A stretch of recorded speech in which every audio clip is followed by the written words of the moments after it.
The morning mist clung to the glass walls of the Botanical Research Station like ghostly fingers, creating a dreamlike quality that Elena Vasquez had always found peaceful. She moved between the rows of hybrid crops with practiced ease, her auburn hair tied back in a loose bun, checking moisture levels and nutrient distributions. The Kepler 440 research colony had been her home for 3 years now, and these quiet morning hours in the greenhouse were her favorite time of day. Elena paused beside a cluster of modified wheat stalks, their golden heads heavy with promise. These particular plants could survive in almost any atmospheric condition. A breakthrough that could feed colonies across the outer rim. She made notes on her tablet, humming softly to herself as she worked. The melody was something her grandmother used to sing, a lullaby from old Earth that spoke of gardens and growing things outside the greenhouse windows. She could see other researchers beginning their day.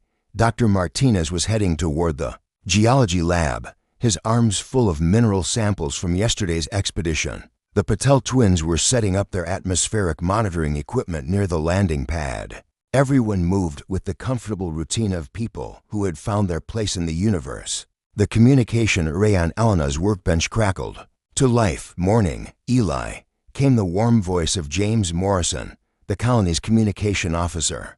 "How are the miracle plants treating you today?" Elena smiled, pressing the response button. "Growing beautifully, as always. The new nutrient mixture is working better than expected. We might actually solve food scarcity across the frontier worlds within the next decade. Leave it to you to save the galaxy before breakfast," James chuckled. "Speaking of which, the cafeteria has those protein cakes you like. Better hurry before Peterson gets to them." Elena laughed, making a mental note to grab breakfast soon. She returned to her work, carefully transplanting seedlings into larger containers. Each plant represented hope, a future where humanity could thrive on worlds that had seemed impossible to colonize. Just decades ago, the emergency klaxon shattered the morning quiet like glass. Elena's hands froze over the delicate seedlings as the harsh sound echoed through the greenhouse. Emergency drills were scheduled monthly, but this wasn't a drill day. The sound carried a desperate urgency that made her stomach clench with sudden fear. "All personnel to emergency stations," came the announcement over the colony-wide communication system. But it wasn't James's voice. It was Colonel Richards, the colony's security chief, and his words were tight with barely controlled panic. "This is not a drill. Unknown vessels approaching. All civilians to designated shelters immediately." Elena's tablet slipped from her hands, clattering to the floor between the plant containers. Through the greenhouse windows, she could see people running now, abandoning their morning routines for the mad dash to safety. The colony's defense grid was powering up, energy barriers shimmering to life around the perimeter. She grabbed her emergency kit from beneath the workbench and headed for the door, but something made her stop. In the distance, beyond the atmospheric processors and communication towers, something was moving in the sky, ships, but unlike anything she had ever seen before. They were sleek and organic looking, their hulls seeming to shift and flow like living metal. Elena pressed against the greenhouse window, her breath fogging the glass. The ships moved with predatory grace, circling the colony like hunters studying their prey. There were dozens of them, maybe more, their exotic designs beautiful. In a terrifying way, the first energy beam cut through the morning air like a blade of pure light. It struck the main power station with surgical precision, turning metal and concrete into vapor. The colony's defensive barriers flickered and died. The second beam hit the communication array. Silencing James's voice forever, Elena's world exploded into chaos. Buildings that had housed her friends and colleagues simply ceased to exist, replaced by clouds of superheated dust and debris. The aliens fired with methodical precision, targeting every structure, every hiding place, every hope of survival. People ran screaming through the streets, but there was nowhere to run. The energy beams found them all. Elena watched in horror as Dr. Martinez disappeared in a flash of light, his mineral samples scattered like confetti in the wind. The Patel twins were there one moment and gone the next, their monitoring equipment melting into slag. One by one, everyone she knew, everyone she cared about, was erased from existence. The underground labs, she whispered to herself, forcing her paralyzed limbs to move. The botanical storage facility. Eleanor ran through her greenhouse as explosions rocked the colony above. The storage facility was built into the bedrock, designed to protect valuable genetic samples from natural disasters. It might be deep enough to survive whatever hell was raining down from the sky. She reached the hidden entrance just as her beloved greenhouse exploded behind her. 3 years of work reduced to smoking ruin in seconds. Eleanor threw herself down, the emergency ladder sealing the hatch above her head as the world ended. In the darkness of the underground facility, surrounded by the quiet hum of preservation units keeping humanity's agricultural future alive, Elena Vasquez pressed her back against the cold stone wall and wept. Outside, the energy beams continued their work, methodically erasing every trace of human life from Kepler-4 but in their precision, in their absolute certainty that they had eliminated every threat, the invaders had made one critical error. They had left one human alive. Captain Darius Kane stood on the observation deck of his command vessel, watching the final energy sweeps eliminate the last traces of human habitation on Kepler-4 The crystalline surface of his ship reflected the dying fires below, creating patterns of light that would have been beautiful under different circumstances. His elongated form, typical of the Veilthran species, cast sharp shadows in the dim lighting as he reviewed the tactical reports. Flowing across his neural interface, extermination complete, Captain, reported Sub-Commander Nexus, her voice carrying the harmonic undertones that indicated satisfaction with a mission well executed. All human life signs have been eliminated. The colony poses no further threat to Imperial expansion in this sector. Darius nodded, his pale blue skin shifting slightly as internal bioluminescent patterns flickered with acknowledgement. The Veilthran Empire had perfected the art of precise elimination over centuries of expansion. They took no pleasure in destruction, viewing it simply as gardening on a galactic scale, removing unwanted growth. To make room for superior cultivation, commence resource assessment, Darius ordered, his voice carrying the authority of someone who had overseen dozens of such operations. I want mining teams deployed within the solar rotation. The mineral surveys indicated significant trilithium deposits in the northern continent. As his crew moved to execute the next phase of occupation, Darius allowed himself a moment to study the world below. Kepler-4 had been a promising human colony, one of their more successful terraforming efforts. The atmospheric composition was nearly perfect, the soil rich and fertile. It would serve the Empire well once proper Veilthran settlements were established. 3 rotations passed before the first anomaly appeared in the reports. Darius was reviewing mineral extraction projections when Sub-Commander Nexus approached with obvious hesitation. Her normally composed features showed signs of confusion, a rare expression among their disciplined ranks. Captain, we have encountered some irregularities in the southern research sector. She began, her harmonic speech patterns betraying uncertainty, equipment malfunctions primarily. Nothing that should concern a vessel of our capabilities, but the pattern is unusual. Darius looked up from his displays. Define unusual. 3 separate mining drones have experienced system failures in the same geographic area. Each time, the malfunctions occurred in different subsystems: power regulation, navigation tool, calibration. Our technicians can find no common cause. Environmental factors, Darius suggested, though his tactical mind was already considering other possibilities. Residual electromagnetic interference from the human installations, that was our initial assessment. However, the failures have occurred in areas where human infrastructure was completely vaporized. No remaining technology should be functional.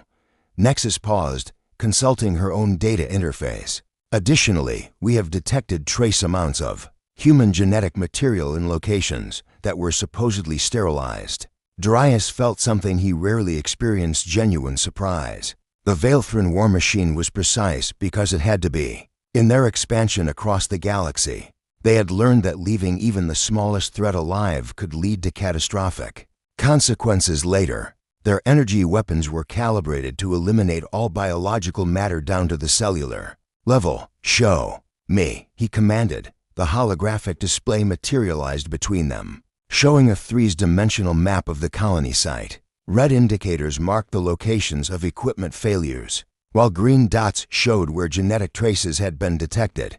Darius studied the pattern, his enhanced Veilthran intellect processing possibilities at superhuman speed. There, he said, pointing to a cluster of indicators near what had been the agricultural research facility. The anomalies are centered on this location. What was the original function of this area? Botanical research, according to intercepted human communications. They were developing modified crop species for frontier colonization. Nexus highlighted the facility on the display. The site was completely destroyed in the initial bombardment, but Darius was already seeing what his subordinate had missed. The genetic traces weren't random, they formed a subtle trail, leading away from the research facility toward the geological formation that housed the underground storage areas that might have been deep enough to survive the surface bombardment. Prepare a hunting party, Darius ordered, feeling a familiar thrill that he hadn't experienced in rotations. Most species collapsed completely after losing their primary population centers. The few that didn't were usually primitive enough to pose little threat. But humans had a reputation for persistence that bordered on the irrational. Captain, Nexus seemed confused by the order. Surely any remaining biological matter would be easily eliminated by standard cleansing procedures. Darius turned to face her fully, his bioluminescent patterns shifting to display determination mixed with something that might have been anticipation. Sub-Commander, in my years of service to the Empire, I have learned that underestimating any species is a mistake. Humans, in particular, have shown remarkable adaptability when pressed to extinction. He moved to the tactical display, calling up files on previous human encounters. The Proxima Centauri incident, the resistance on Kepler 186f. Each time, our forces assumed complete elimination, only to discover surviving elements that proved problematic. You believe there is a survivor? Nexus's harmonic patterns showed skepticism. A single human could hardly pose a threat to our occupation force. A single human with nothing left to lose, Darius corrected, operating in familiar territory, with access to their technology, could indeed prove problematic. Better to eliminate the possibility now than face complications later. As Darius prepared for what he assumed would be a routine cleanup operation, he found himself thinking about human psychology. Their files indicated that humans formed strong emotional attachments to their communities, their families, their homes. A survivor would likely be driven by more than mere self-preservation. 3 hours later, Darius led a team of 12 hunters down into the underground complex that had been carved into the bedrock beneath the agricultural facility. Their sensors detected no life signs, but the genetic traces were stronger here, fresher. Someone had been moving through these tunnels recently. The storage facility was a marvel of human engineering, designed to preserve biological samples in perfect stasis. Rows upon rows of genetic material from dozens of worlds, carefully cataloged and maintained by automated systems that had continued functioning even after the surface bombardment. Clever, Darius murmured, running his elongated fingers over a preservation unit that showed signs of recent access. Using the automated systems to maintain basic life support, someone with significant scientific knowledge. That was when they found the first message. Carved into the metal wall near what appeared to be a makeshift living area were words in the human script. Darius's translation implants converted the meaning instantly. You missed one. Remember that, Sub-Commander. Nexus studied the message with obvious unease. Captain, this could simply be psychological warfare, an attempt to create fear where none should exist. But Darius was examining the message more carefully, noting the precision of the carving, the steady hand that had created each letter. This wasn't the work of someone driven mad by loss and isolation. This was the work of someone with purpose, someone planning and preparing for a longer campaign. No, he said quietly, his bioluminescent patterns shifting to show the complex mixture of respect and concern that was building within him. This is something else entirely. This is a promise. As his team spread out to search the remaining tunnels, Darius found himself studying the improvised living space with growing fascination. Whoever had survived the bombardment possessed not only scientific knowledge, but also tactical intelligence. The location was perfectly chosen deep enough to avoid detection, connected to multiple tunnel systems for escape routes, with access to both technology and supplies. For the first time in his military career, Captain Darius Kane found himself genuinely curious about his prey. Most species he hunted were driven by simple survival instincts, but this survivor was different. This survivor was thinking, planning, preparing for war. The hunt had begun. Elena pressed her back against the cold stone wall of ventilation shaft 7, her heart hammering so loudly she was certain the alien patrol would hear it. Through the narrow grating, she watched 3 of the invaders pass beneath her hiding spot, their elongated forms moving with predatory grace through what had once been the colony's main laboratory complex. 2 weeks had passed since the massacre, and Elena had learned to move like a ghost through the ruins of her former life. The underground facility had become her fortress, its maze of tunnels and storage chambers providing countless hiding places from the systematic searches that had intensified each day. But the aliens were getting closer, their search patterns becoming more sophisticated with each sweep. She waited until their footsteps faded before dropping silently to the tunnel floor. Her once pristine botanist's uniform was now torn and stained, modified with fabric from emergency blankets to reduce her heat signature. Elena had always been good at solving problems. It was what made her an excellent researcher.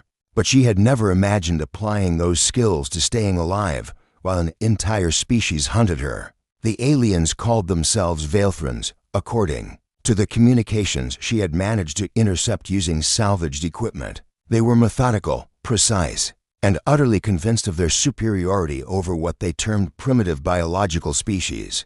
Elena had learned to use that arrogance against them. Moving through the service tunnels with practiced silence, she made her way to what she had designated as Workshop 3, a former storage closet. She had converted into a makeshift laboratory. The walls were covered with hand-drawn schematics, chemical formulas, and tactical observations. Elena had spent her entire adult life studying how living things adapted to survive in impossible conditions. Now she was conducting the most important experiment of her career, with her own life as the test subject.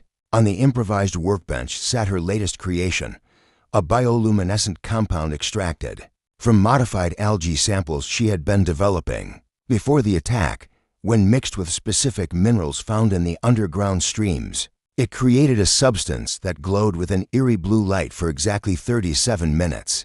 Before becoming inert, Elena had been leaving small amounts of the compound in strategic locations, creating false energy signatures that confused the Veilthron scanners. But her masterpiece was something far more ambitious. Elena opened a sealed container that held what appeared to be ordinary water, but was actually a carefully engineered bacterial culture. She had spent days modifying microorganisms from her research samples, creating a strain that would feed on the specific metal alloys used in Veilthron technology. The bacteria was harmless to organic life, but deadly to their equipment, a biological weapon. Born from her knowledge of agricultural science, she had already deployed small samples in areas where the aliens conducted regular patrols. Their mining equipment had begun experiencing mysterious failures, tools degrading at an accelerated rate, sensors providing false readings. The Veilthrons were starting to show signs of frustration, their organized search patterns becoming more erratic as they struggled to understand what was happening to their technology. Elena smiled grimly as she prepared another batch of the bacterial culture. If they wanted to play the role of superior beings, she would remind them that evolution had been perfecting biological warfare for millions of years. Before their species had even discovered fire, a soft chime from her improvised communication ray drew her attention. Elena had cobbled the system together from fragments of the colony's equipment, creating a weak but functional link to the quantum communication network. For days, she had been sending compressed data packets to other human colonies, warning them about the Veilthron invasion and sharing everything she had learned about their weaknesses. The response she received made her heart skip. Signal received and acknowledged. Package contents verified and distributed to all Frontier commands. Reinforcements impossible at this time, but your research is invaluable. Maintain position if possible. You are not alone. Admiral Torres. Frontier Defense Command. Elena stared at the message, feeling tears she had thought herself incapable of shedding anymore. For 2 weeks, she had believed herself to be the last human in this sector, abandoned and forgotten. To know that her desperate transmissions had reached friendly forces, that her scientific observations might help save other colonies, filled her with purpose she hadn't felt since watching her friends die. But the message also carried an implicit understanding. No rescue was coming. She was on her own, perhaps for months or even years. The thought should have been terrifying, but instead Elena felt a strange sense of liberation. She had already lost everything that mattered to her. Now she was free to become something the Veilthrans had never encountered. Before a human with nothing left to lose and all the time in the world to make them regret their perfection, Elena returned to her workbench and began preparing for the next phase of her campaign. The bacterial weapon was effective, but limited in scope. She needed something more dramatic, something that would shake the aliens' confidence in their technological superiority. The answer lay in her understanding of their psychology, gleaned from weeks of monitoring their communications. The Veilthrans prided themselves on order, efficiency, and control. They were deeply disturbed by anything that defied their expectations or threatened their sense of superiority. Elena had observed their reactions to the equipment failure's confusion, frustration, and something that might have been fear. What would happen, she wondered, if she made their worst nightmares real? Elena pulled out her notebook and began sketching plans for her most ambitious project yet. Using the colony's geothermal power system, she could create a network of biothermal sensors throughout the underground complex. By linking them to the modified bacterial cultures, she could create an ecosystem that would actively hunt Veilthran technology, adapting and evolving in real time to overcome their countermeasures. The beautiful irony was that she would be using their own systematic nature against them. The Veilthrans approached every problem with methodical precision, which meant they would try to study and understand her biological weapons, rather than simply abandoning the area. Their curiosity would become their weakness. As Elena worked through the night, modifying bacterial samples and calibrating biothermal sensors, she found herself humming her grandmother's lullaby again. But now the melody carried a different meaning. It wasn't about gardens and growing things in peaceful harmony. It was about life finding a way to survive and flourish in the most hostile environments imaginable. The Veilthrans had made a fundamental mistake in their assessment of humanity. They saw individual humans as weak, fragile creatures dependent on technology and civilization for survival. They couldn't comprehend that evolution had already provided humans with the most sophisticated weapon in the galaxy, the ability to adapt, learn, and never give up. Elena finished her preparations as the first hints of dawn light filtered through the ventilation shafts. Soon, the alien patrols would resume their systematic search of the underground complex. But this time, they would find more than just empty tunnels and abandoned equipment. This time, they would discover that leaving one human alive hadn't been an oversight. It had been a catastrophic error in judgment that would haunt their empire for generations to come. Elena sealed the bacterial cultures in their deployment containers and headed for the tunnel systems. She had work to do, and for the first time since the invasion, she was actually looking forward to it. The hunt was about to become much more interesting. Captain Darius Kane crouched beside the corroded remains of what had once been a sophisticated mining probe, his pale blue fingers tracing the intricate patterns of decay that had consumed the metal housing. 3 more pieces of equipment had failed overnight, bringing the total losses to 17 units in the past week. The degradation patterns were unlike anything in Veilthran military databases: organic, purposeful, and disturbingly intelligent. The decay appears to be accelerating, Sub-Commander Nexus reported, her harmonic voice tight with frustration. Our metallurgists believe some form of engineered organism is responsible, but they cannot isolate the causative agent. Darius stood, his enhanced senses detecting something his subordinate had missed. In the air, barely perceptible, was a scent that didn't belong in these sterile underground tunnels. It was organic, complex, with undertones that suggested careful cultivation. Someone was growing things down here. Someone with extensive knowledge of biochemistry. "Maintain perimeter security," he ordered. "I want to examine the next level personally." Nexuses. Bioluminescent patterns flickered with concern. "Captain, regulations clearly state that senior officers should not engage in direct reconnaissance when dealing with potential biological threats." "Regulations," Dryas replied quietly, "assume we are dealing with conventional enemies. This survivor has demonstrated capabilities that require a more personal approach." The truth was that Dryas found himself increasingly fascinated by their elusive quarry. In 20 years of military service, he had never encountered an opponent who could turn scientific knowledge into such effective guerrilla tactics. The bacterial weapon was ingenious, using the aliens' own systematic nature against them. By creating an organism that specifically targeted their technology, while remaining harmless to organic life, Dryas made his way deeper into the complex, following traces of the engineered scent through service tunnels that showed signs of recent modification. Someone had been busy down here, creating a network of hidden pathways and concealed chambers. The work showed not just survival instincts, but planning and foresight that spoke of long-term strategic thinking. He paused at a junction where the scent trail diverged into 3 separate passages. The left passage led toward the geothermal systems, where several of their mining operations had experienced catastrophic failures. The right passage curved toward what had once been the colony's main laboratory complex. But it was the center passage that caught his attention. It carried the strongest concentration of that distinctive organic scent, mixed with something else. Something that made his enhanced Velthran senses recoil with instinctive alarm. Fear pheromones. Someone was afraid. Dryas followed the center passage, moving with predatory silence through corridors that grew narrower and more maze-like. With each turn, the human survivor was close.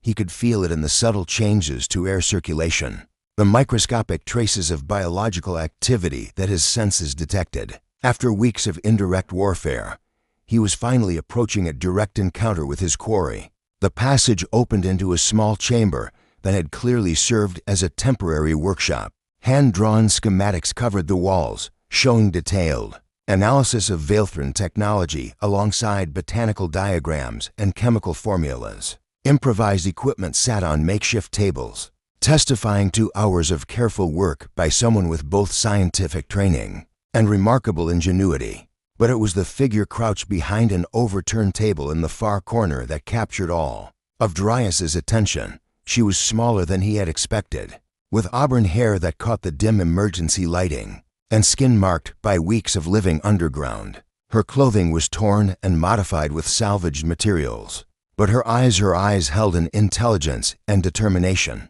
that made Dryas pause in genuine surprise. This was not a broken survivor clinging to life through desperate measures. This was a warrior who had chosen her battlefield and prepared for a long campaign. Elena Vasquez looked up at the alien captain who had finally found her hiding place, and felt her carefully maintained composure waver for the first time in weeks. She had known this moment would come eventually. Her bacterial weapons could only delay the inevitable for so long, but she hadn't expected her hunter to be quite so compelling. The Velthran was tall and elegant, with pale blue skin that seemed to glow with internal light. His features were sharp and angular, distinctly non-human, but undeniably attractive in their alien symmetry. When he spoke, his voice carried harmonic undertones that resonated in ways that made her skin tingle. "Dr. Elena Vasquez," Dryas said, accessing her personnel file through his neural interface. "Botanical researcher, specializing in agricultural adaptation for frontier colonization, responsible for the development of 17 different crop species, capable of surviving in hostile environments." Elena straightened, abandoning any pretense of hiding. If this was her final moment, she would meet it with dignity. "You've done your homework, Captain, though I notice you missed my minor in biochemical engineering. The bacterial weapon that has been consuming our equipment," Dryas acknowledged. "Quite ingenious. You used our own systematic nature against us, creating An organism that specifically targets our metallurgy while remaining harmless to organic tissue.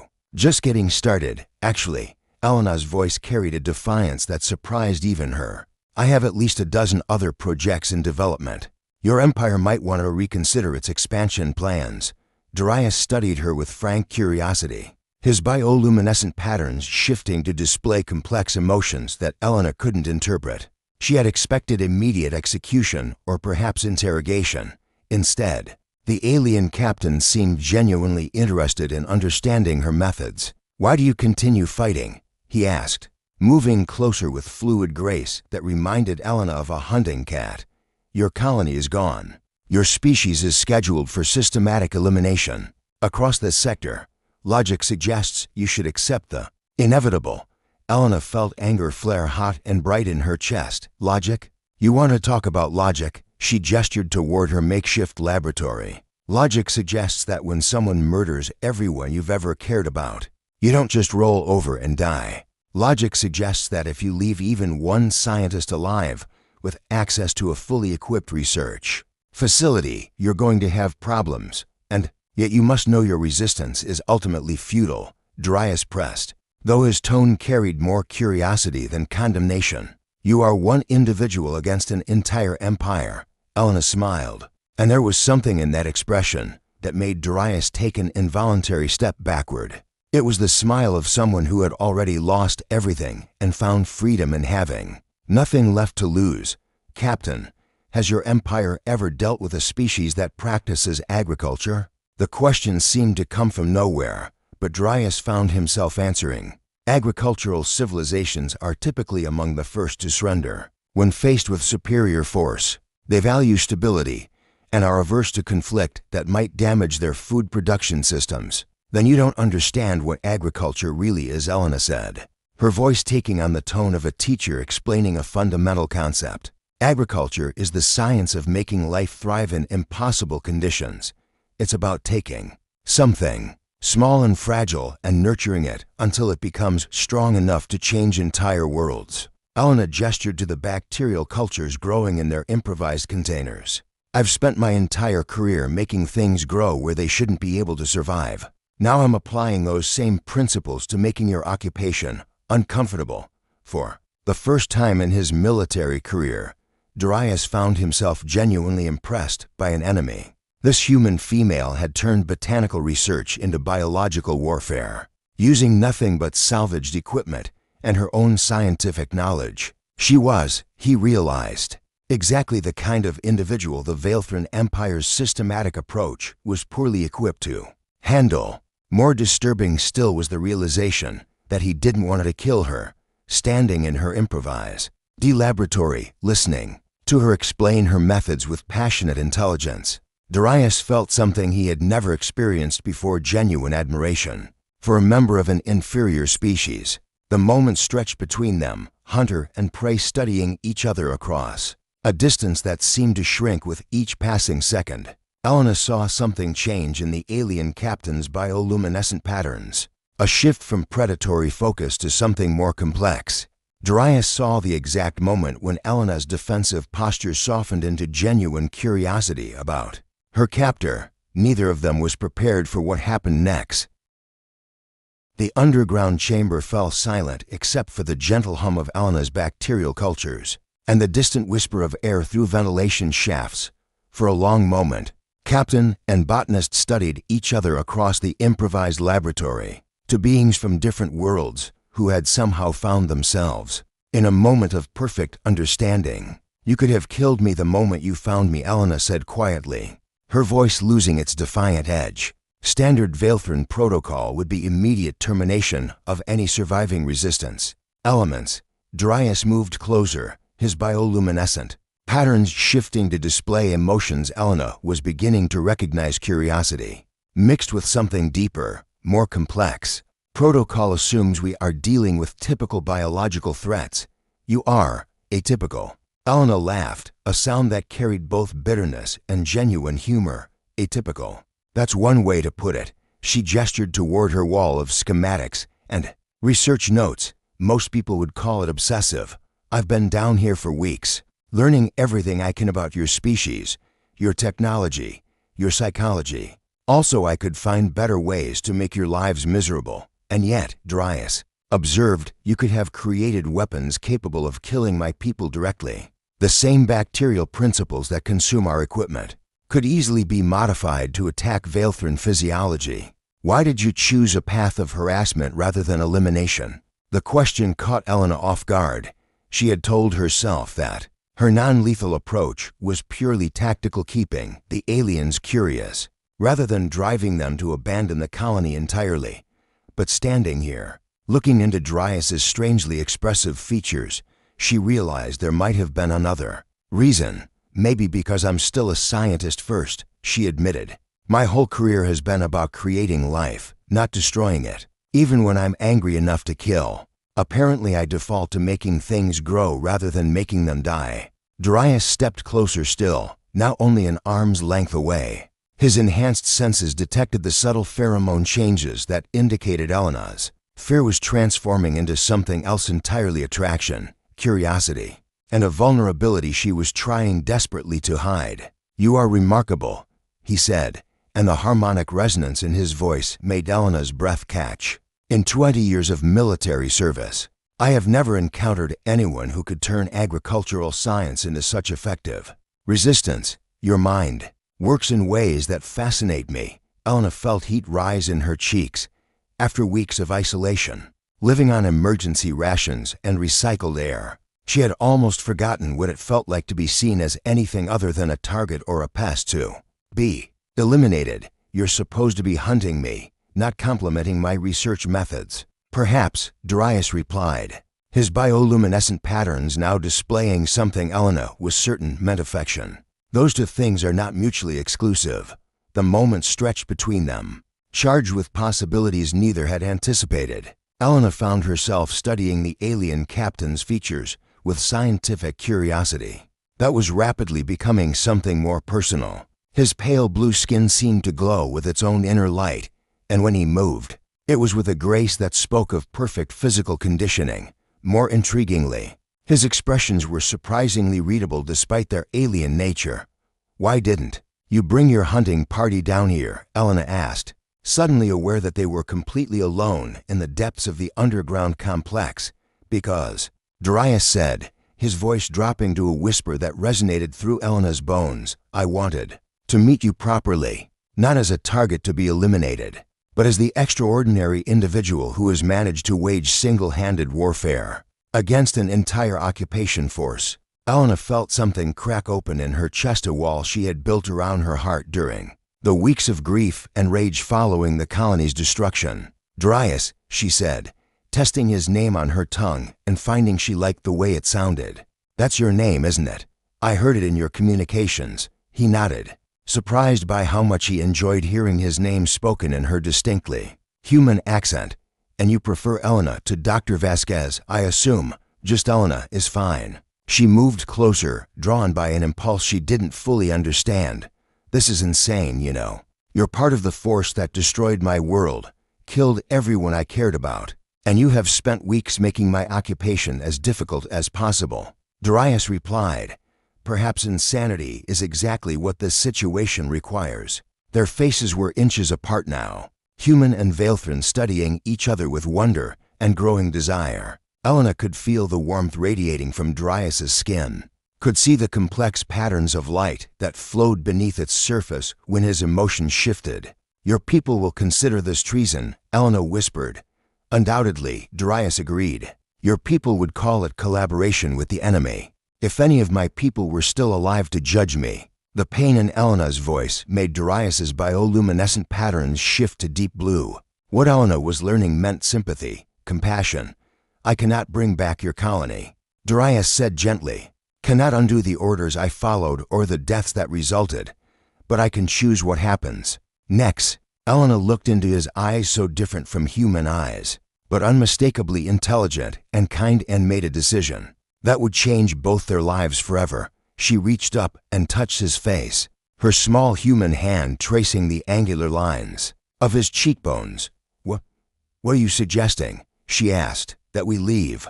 Darius replied without hesitation. Together, my ship has long-range capabilities. We could reach the frontier worlds, the places where your people maintain colonies beyond imperial reach. You would abandon your career, your empire, everything you've worked for the chance to explore what this could become. Darius covered her hand with his own, marveling at how perfectly they fit together despite their biological differences. Yes, without question, Elena felt tears she hadn't allowed herself to shed since the invasion finally spill over. Not tears of grief this time, but tears of relief, hope, and something that might have been joy. The Empire will hunt us. Let them try, Darius said, his patterns shifting to display fierce protectiveness. I know their methods, their technology, their weaknesses, and you have proven remarkably adept at staying hidden and causing problems for superior forces. Elena laughed through her tears, a fugitive alien captain and a rogue botanist. We're either going to be the galaxy's most wanted criminals or its most unlikely success story. Perhaps both, Darius suggested, leaning down to rest his forehead against hers in a gesture that felt natural, despite the differences in their physiology. When do we leave? Elena asked. Tonight. I can program the ship's navigation to make it appear I'm conducting a routine patrol while we slip away to the frontier colonies. By the time they realize what has happened, we'll be beyond their immediate reach. Elena nodded, then pulled back to look around her improvised laboratory one final time. I need to gather some things, research data, bacterial cultures, genetic samples. If we're going to be fugitives, we might as well be useful fugitives. Practical as always, Darius observed with what Elena was learning to recognize as his version of a smile. I'm beginning to understand why you survived when everyone else perished. No, Elena said, beginning to pack her most important research into portable containers. I survived because you found me, and because when you did, you chose to see me as a person rather than just another problem to be eliminated. As they worked together to prepare for their escape, Elena found herself humming her grandmother's lullaby again. But now the melody carried a different meaning entirely, not just survival and adaptation, but hope and new beginnings. She was leaving behind the ruins of her old life to build something entirely new, with the most unlikely partner imaginable. 3 hours later, as Darius's ship slipped quietly away from Kepler 4 toward the frontier colonies, where humans and other species lived beyond imperial control, Elena stood beside him on the observation deck and watched the stars wheel past. Her hand was entwined with his, two different species finding commonality in their shared exile. No regrets? Darius asked as his homeworld's star faded behind them. Elena squeezed his hand and smiled. Only that it took an invasion for us to meet. Think of all the time we could have saved if your empire had just tried diplomacy first. Darius laughed, the harmonic sound filling the ship's bridge with warmth and light. I'll remember to suggest that in my resignation letter. Together, they flew toward the unknown frontier, carrying with them Elena's scientific knowledge and Darius's tactical expertise to fugitives who had chosen love over loyalty and found in each other something worth more than empires or revenge. Behind them, the Veilthran occupation force finally admitted defeat and abandoned Kepler 4 never knowing that their greatest failure hadn't been leaving one human alive. It had been sending the one captain capable of falling in love with her to hunt her down.